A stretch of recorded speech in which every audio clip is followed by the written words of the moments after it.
I shall here take up and continue the description which the emperor was giving of his furniture in the conversation just related.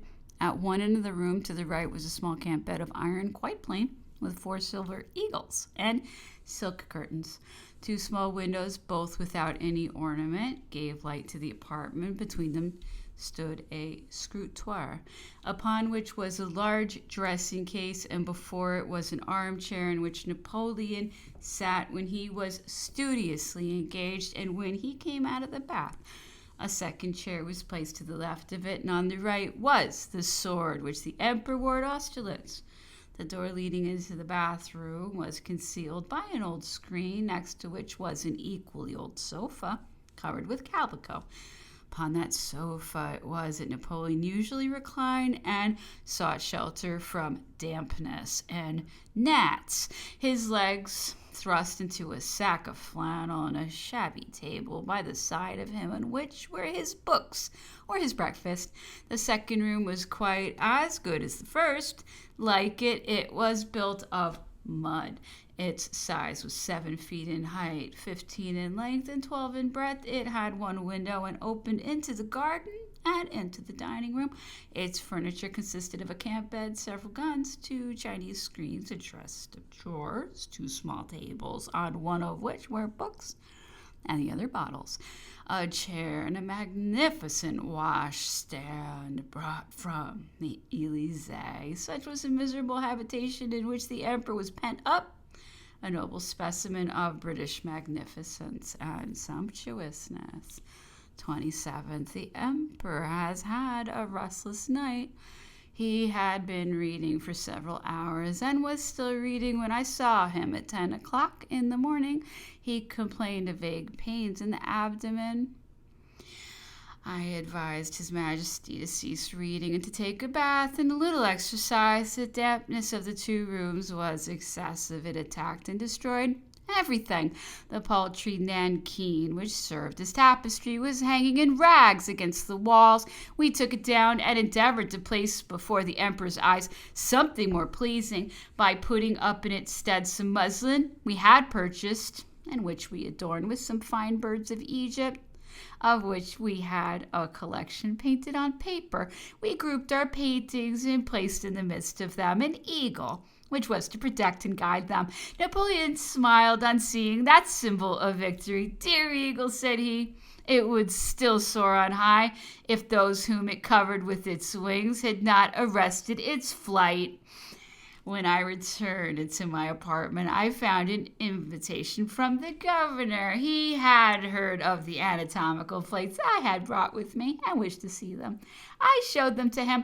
He looked at them, examined them, turned from one to the other and back again, and I thought I observed in the eagerness with which he opened them a kind of preoccupation of mind which alarmed me. But I was wrong. His Excellency had become suddenly enamored of physiology, and that was all. He harbored no evil thought. At least he did not manifest it outwardly. On the contrary, I heard nothing but encomiums upon the beauty of the work, and nothing else was talked of. The 28th, the emperor little better. I ordered a bath and exercise as I had done the day before. "Whilst you were in bed, doctor," said he, "I was following your prescription. I had risen at daybreak and was walking out to take a little fresh air, and I am now turning over some ideas which have occurred to me respecting an operation in which my orders were not well executed." The flannel bag was on the ground and Napoleon on his legs, so that I had an opportunity of admiring his costume. It consisted of a white dressing gown, a pair of very wide white trousers with feet, red slippers, a madras shawl round his head, no cravat, and the shirt collar open. I examined this singular dress. The emperor perceived it and said, laughing, "I see what arrested your attention, and to punish you for your want of respect for my dress, I close my door against your trucks until tomorrow. I have some algebraical calculations to make." 29th, the emperor, very much dejected, and complained, to repeat his own expression, of a deep pain in the liver. He continues to read, consents, but with reluctance, to use exercise and takes a bath. The carpet of his room was strewed with books. There were some round the bed, some in the middle of the apartment, some close to the walls. I could not understand why they were thus scattered about, and asked the cause of this confusion. The emperor has read all night. Well, when he wishes to read, he covers his bed with books, takes them up, turns them over, and throws them away when he is done with them. But why not pick them up? Because he was still reading. Did that prevent its being done? As long as the emperor holds a book in his hands, he will not suffer anybody to interrupt him. Good works are allowed to slide down on the floor. Indifferent ones are disdainfully pushed aside, and bad ones thrown against the wall. But it is only when the emperor is out of the room or in his bath that it is allowed to touch them. The 30th, the emperor is somewhat better. I recommend the use of mercury both internally and externally, but he refuses it and takes a bath. 1st and 2nd October, the emperor in the same state. I again proposed mercurial preparations and recommended exercise. 3rd, the emperor found himself better and agreed to take little exercise. I accompanied him into the garden and was speaking to him of the care his health required and of the approaching cessation of his sufferings. I believe you, doctor, said he. The climate has been well chosen. It will not let its victim escape. But how do you find yourself in your situation? Are the 9,000 francs assigned to you sufficient to satisfy your wants? I assured him that I was too happy in being near his person, that I did not seek fortune, and that my only ambition had been to offer my service to him. That is very well, dear doctor, but to unite both things is still better. I give you what I gave at Paris. Circumstances are no longer the same. There is no comparison. But for that very reason, I wish your temporary salary to be equivalent to your wants. Such is my intention. See whether too low an estimate has not been made. I replied that I had more than I wanted, and that his kindness quite overpowered me.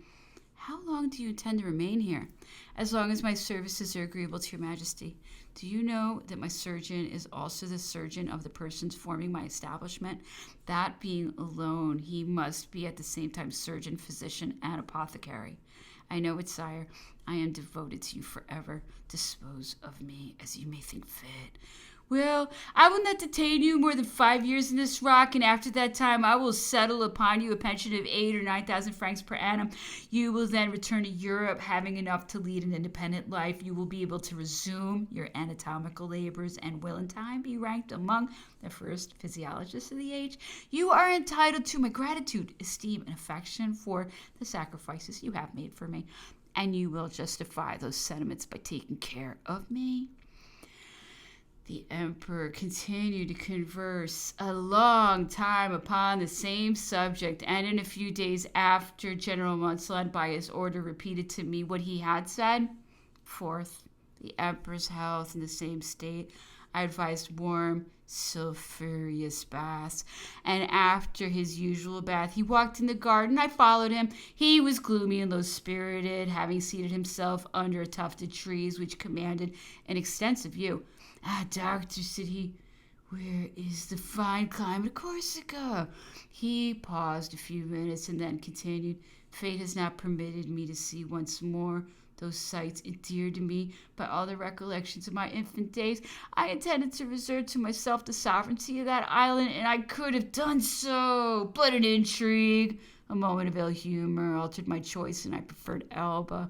Had I followed my first idea and retired to Ajaccio, perhaps I should not have thought of seizing again the reins of power.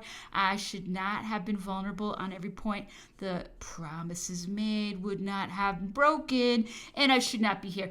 I had some idea seeking refuge there in 1815. I was certain of uniting the opinions, wishes, and efforts of all, and I should have found myself in a condition to brave the malevolence of the Allied powers.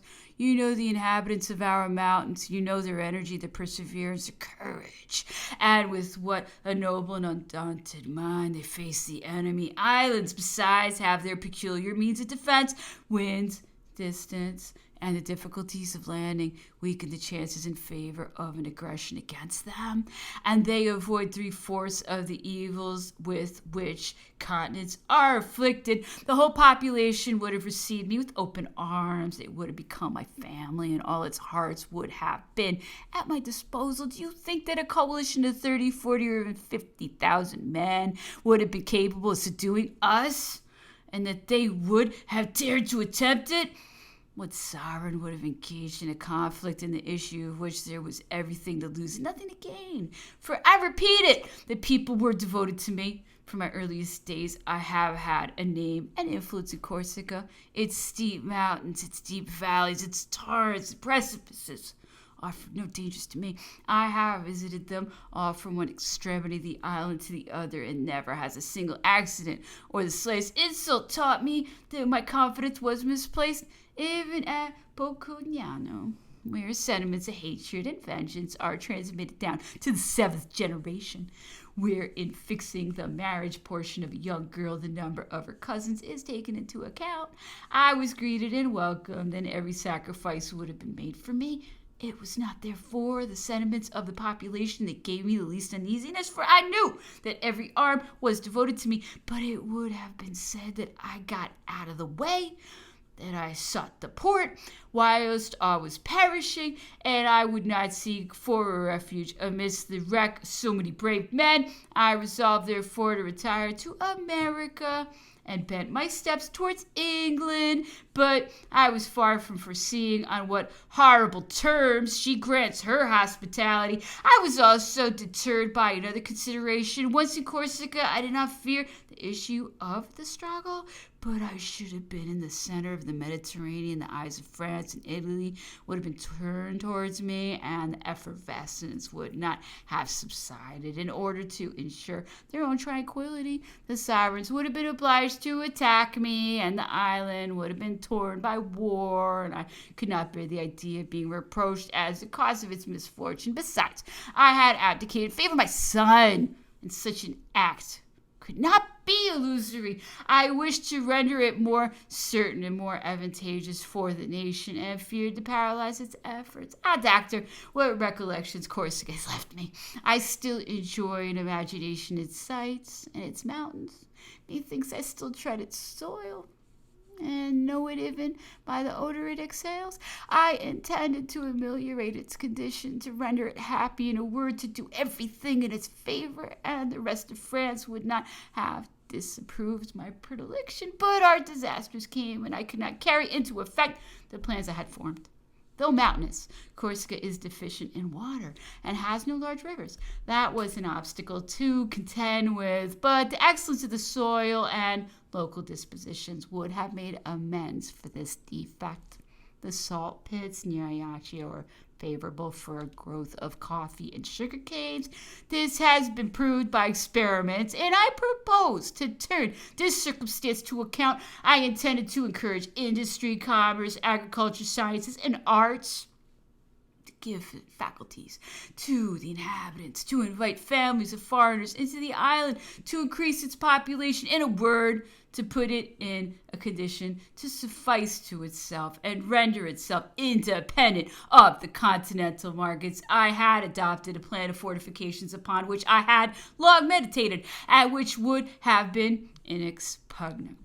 St. Florent is one of the most favorable situations I know, and the most advantageous for trade. It is close to France and borders upon Italy, and its harbors are safe and convenient and capable of receiving large fleets. I should have built there a large and fine city, which would have been the capital. I should have appointed it a fortress, and it would have had ships constantly stationed there. Such were my ideas. Such were the plans I had formed. But my enemies have had the art of making me waste my existence on the field of battle. They have transformed into the demon of war, the man who desired only the blessings of peace. The nations have been deceived by the stratagem. All have risen, and I have been overpowered. However, if I have had it not in my power to carry into execution the plans I had formed in favor of Corsica, I have at least the satisfaction of having done something for Ajaccio. Its port is small, but good and well situated.